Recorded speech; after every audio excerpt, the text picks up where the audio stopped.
मेरे श्री गुरु महाराज की जय। बोलो श्री स्वामी जी महाराज जी की जय। मेरे हृदय सम्राट, मेरे इष्ट देव, मेरे इष्ट देव की प्यारी प्यारी आत्मा, मेरे भाई और बहनों, आपके समक्ष चंद मिनटों के लिए कहना है कि हर संक्रांति को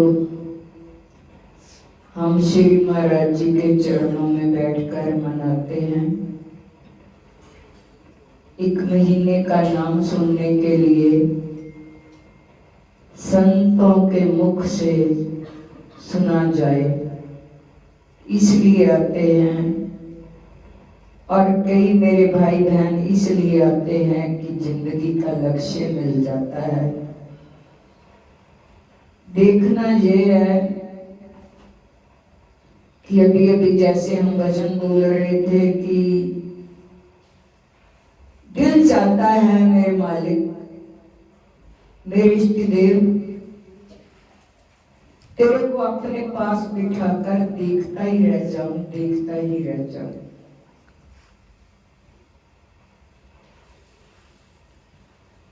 तो क्या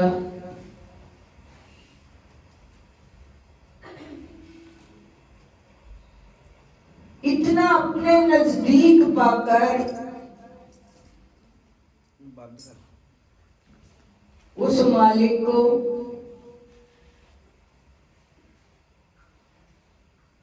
मैं देखता ही रह जाऊं। अभी भी हम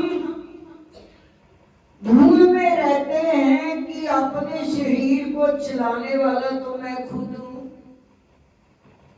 कमाई करने वाला तो मैं खुद हूं,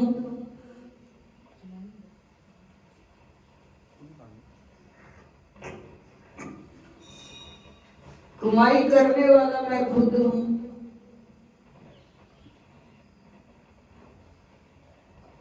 तो फिर बीच में जो मैं है उसको निकालना है। जैसे कि भजन में भी आया कि हम दोनों रल मिलकर बातें करें, कदे भी ना चक्का दिले करदा दाते तेन कोल बिठा के तक्का। झाका किस चीज का? जब दोनों एक हो जाए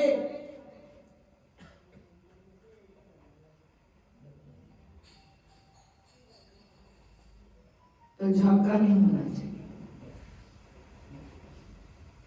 ये सारे बंद करें, बंद आवाज कर।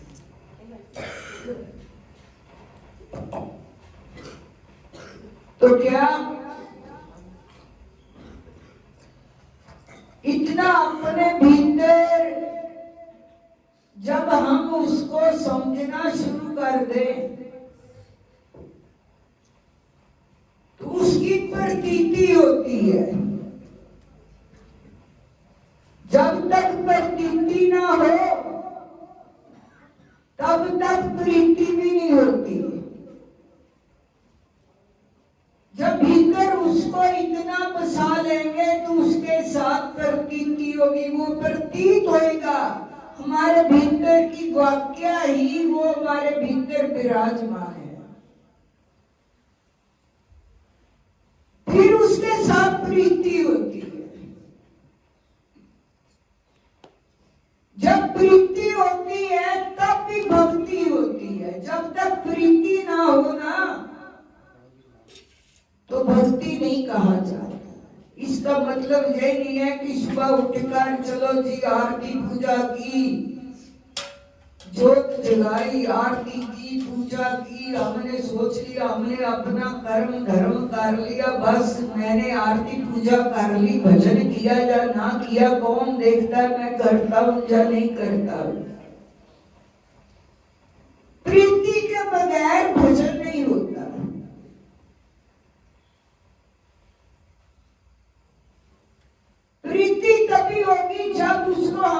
जान जाएंगे। जानने के लिए भी प्रेम चाहिए, तभी भक्ति होगी।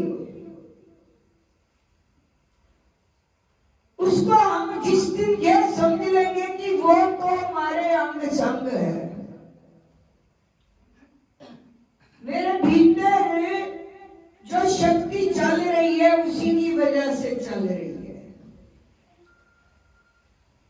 जिस दिन उसकी प्रीति हो जाएगी तो अंग संग समझना शुरू कर देंगे, तो जिंदगी में कोई भी गलत काम नहीं होगा। क्योंकि गलत काम तो हम छुपाकर करते हैं ना। किसी की निंदा चुगली भी करनी हो तो छुपाकर करते हैं, उसके मुख पर नहीं करते, सोचते हैं वो हमारी बात सुन ना ले। वो भी दूसरे कमरे में जाकर किसी की बात करनी हो ना, दूसरे रूम में जाकर करते हैं, हमारी बात ना सुन ले। लेकिन इसका मतलब यही है कि उसको हमने अभी तक अपने अंग संग समझा ही नहीं। जिस दिन ये प्रतीति हो जाएगी कि वो तो मेरे भीतर बैठा हुआ हमारी हर कार्रवाई को देख रहा है, जिस दिन ये बात समझ में आ जाएगी, फिर तो कोई गलत कार्य हो नहीं सकता। ना गलत कार्य होगा, ना ही कोई वो गलत कार्य की जो ताड़ना होती है, ना ही वो होगी। एक तो अपना मन शांत। कई बहनें ये शिकायत करती हमारे मन को तो चैन ही नहीं, चैन वाला काम करे तो चैन आएगा। अशांत के साथ जुड़े होते हैं, अशांत ही कार्य करते हैं।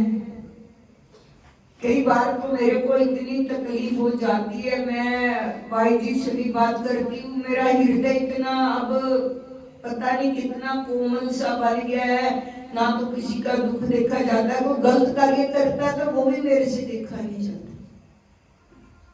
एक तो आंखों से आंसू निकलते हैं, दूसरा दिल भी रोता है कि अभी तक इन लोगों को ज्ञान ही नहीं हुआ। थोड़े दिनों की जिंदगी है, कुछ तो सुधार कर लेना चाहिए, कुछ तो जान लेना चाहिए, कुछ तो उसके साथ प्रीति कर लेनी चाहिए। अभी अभी जब भगत जी भजन में लाइन बोल रहे थे, तेरे पीछे जाकर छड़िया पता नहीं, बोली ना लाइन, रिश्ते नाते छाड़े दिखते सारे। मैं क्या झूठ बोल देते, ये सच नहीं है। और रिश्ते नाते छाड़े दिए, गुरु को छोड़ देंगे, सत्संग छोड़ देंगे, रिश्ते नाते नहीं। वो मेरे घर में आ गया, क्या करते भाई जी? फिर उस दिन छोड़ो, फिर पता चले कि वाकई तूने रिश्ते नातेदारी को आगे रखा है कि महाराज जी को आगे रखा है। झूठ भी नहीं बोलना चाहिए। वैसे भी हम बोलते हैं झूठ ना बोलो, तो ऐसा तो झूठ नहीं ना बोलना चाहिए। झूठ इसलिए बोलते हैं हमें ये ज्ञान है कि वो जो भीतर बैठा है उसी के साथ धोखा कर रहे हैं, उसी के साथ झूठ बोलना जा रहा है। किसी को मैं बोल दूं ना आप सत्संग में नहीं आए, बड़े बहाने होते हैं। ये नहीं पता ये धोखा मेरे साथ नहीं है, मैं तो ठोक बजाकर कह देती जो भी बात होती है। वो फकीर क्या, वो संत क्या, जो संगत से भय खाता है। निर्भय बनाना है आप लोगों को, भय वाला नहीं बनाना।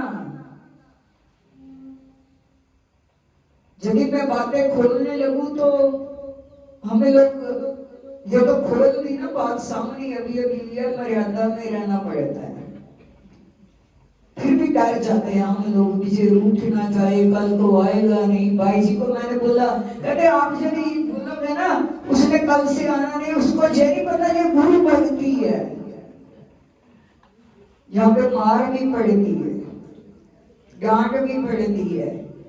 इसमें मेरा कोई प्रचोदन नहीं है आपसे।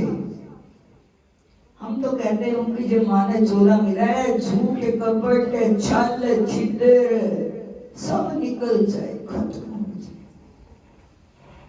ये उस दिन निकलेगा जिस दिन हम समझ लेंगे कि वो वाकया ही हमारे भीतर उसका जलवा नुमाई हो रहा है।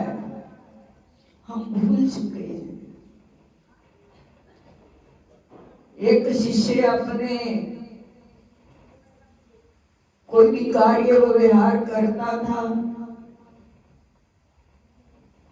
तो वो देखता जाता कि मेरे तो 2 पग हैं, 2 पगों से मैं चलता हूं, मेरे साथ साथ 2 पग और भी हैं, उसका भी अंक छिप जाता है। वो कौन होगा? अपने गुरु से उसने जो क्वेश्चन किया, महाराज जी जब भी मैं चलता हूँ 2 कदम मेरे होते हैं, 2 कदम और होते हैं मेरे साथ, वो नहीं पता चलता। वो चलने वाले की कोई छाया नहीं, कोई बात नहीं, कुछ नजर ही नहीं आता मेरे साथ कौन चलता है। महाराज जी कहने लगे, सोच समझ कर कहने लगे, वो जो 2 कदम है ना तेरे साथ चलते वो मेरे हैं, वो 2 कदम मेरे हैं। कहते अच्छा, कहते मैं तेरे साथ साथ तो चलता हूं, जब तू चलता है तो मुझे आवाज लगाकर ही तो चलता है।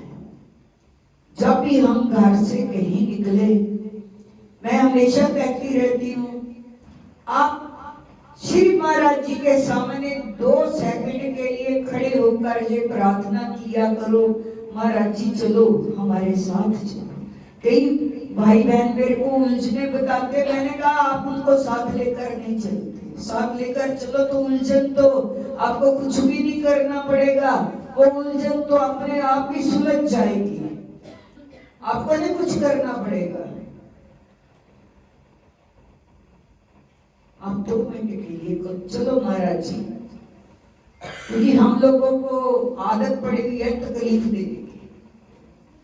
उनके कार्य व्यवहार तो देखते नहीं है कि उनकी इतनी बड़ी जिम्मेदारी बन चुकी है जब से हम उनके बने हैं।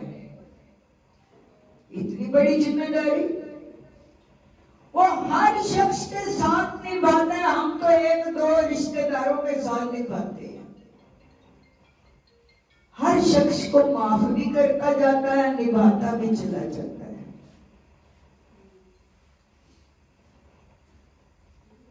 कहते 2 कदम मेरे होते हैं। शिष्य खुश हो गया भी 2 कदम तो महाराज जी के मेरे साथ हुए। एक रोज इतना उसके सर पर मुसीबत आ गई, इतनी मुसीबत आ गई वो झेल नहीं पा रहा था। कोई ऐसा मुकदमा पड़ गया तो वो जब घर से निकला तो अब 2 कदम उनको दिखाई दिया। जब 2 कदम दिखाई दी, कहते आज महाराज जी ने भी मुसीबत में मेरा साथ ही छोड़ दिया। पहले कहते थे 2 कदम मेरे होते हैं तेरे साथ, और मेरे सर पर मुसीबत आई तो महाराज जी ने भी साथ छोड़ दिया, मैं अकेला ही रह गया। मेरे 2 कदम है जो मैं चलता हूँ, वही निशान चिन्ह पद चिन्ह नजर आते हैं। फिर महाराज जी के चरणों में गया, महाराज जी पहले तो आप बोलते थे 2 कदम तेरे हैं 2 कदम मेरे हैं, उनके चरण चिन्हों के निशान हैं, लेकिन आज तो मेरे अकेले ही चरण चिन्हों के निशान है, आपके निशान तो साथ में है ही नहीं। मैं मुसीबत में था, आज आपने भी मेरा साथ छोड़ दिया। महाराज जी कहने लगे तू अकेले कैसे रह गया? तेरे को पता नहीं है मैं तेरे साथ हूं?